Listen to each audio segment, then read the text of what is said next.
The Dallas Mavericks have just traded Luka Doncic to the Los Angeles Lakers for Anthony Davis. We look at both teams' roster construction and which team won the trade next. So from the news that we're hearing, this wasn't a trade request from Luka Doncic. The Dallas Mavericks offered up Luka Doncic to the Los Angeles Lakers.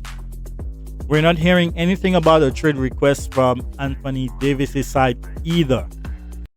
So when you look at both teams and the complete trade, the Lakers also send out the 2029 first-round pick and Max Christie. The Lakers also receive Maxi Kleber and Markieff Morris in the deal.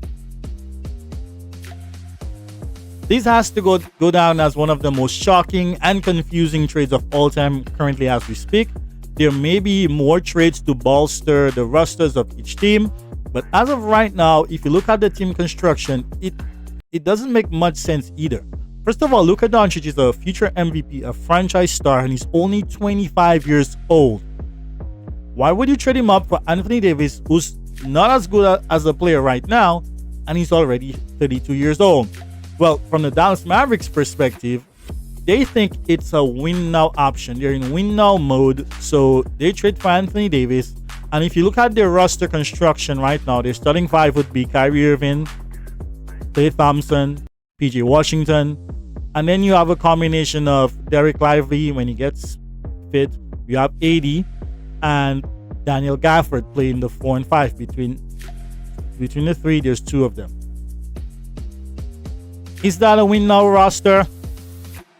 Possibly. I could see that as a roster making some noise. The defense is solid enough, and they have enough scoring, enough rim protection. But I felt that they already had this with their current roster setup. I don't think adding AD, and they also get Max Christie, who's a good solid 3-and-D player, but I don't think that sort of pushes them into win-now territory.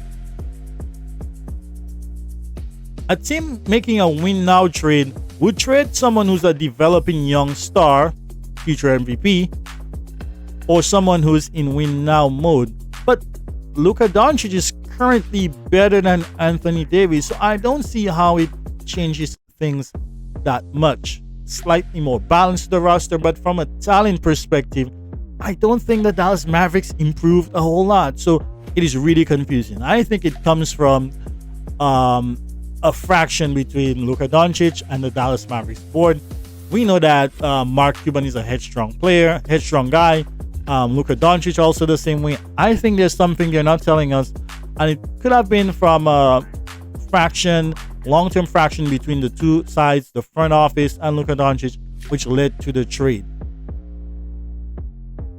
When we look at the trade from the Los Angeles perspective, again, it's something that doesn't make sense in the short term. In the long term, yes, you have Luka Doncic for years to come. But in the short term, when you have LeBron James at 40 years old with 1 year left on his contract, you're in win-now mode. They have significantly lessened and worsened their defense. You get Luka Doncic now, and I firmly believe that in this NBA, if you want to win the title, defense is paramount and key. So as of right now, you have Luka Doncic and possibly either Gabe Vincent or Austin Reeves at the backcourt, because Luka Doncic and Austin Reeves in the backcourt, that makes no sense from a defensive point of view.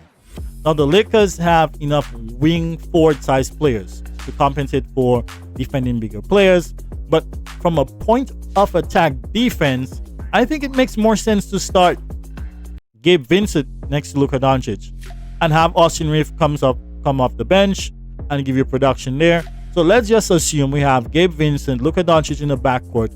Of course, you have LeBron James at the 3-4. And right now, who's the starting center? Maxi Kleber, I guess, or Jackson Hayes. I would say Maxi Kleber. And then you have a combination of Rui, Vando, and Dorian Finney-Smith making up that 3-4 wing position. Is that a win-now team for the Los Angeles Lakers? No. They have a talent surplus with LeBron James, Austin Reeves, Luka Doncic. But when you look at the fit of the starting five and the total roster, it's even a worse fit than they have right now. And you add that to the fact that they have a few months to get it together before the playoff begins. that just doesn't make sense. So maybe they're putting it as a win next year trade, and they will bolster the roster then. Will the Lakers make a supplementary trade for another center? You know, recently Anthony Davis was asking the front office. He went public to the front office about demands for trading a center so that Anthony Davis, can play the 4.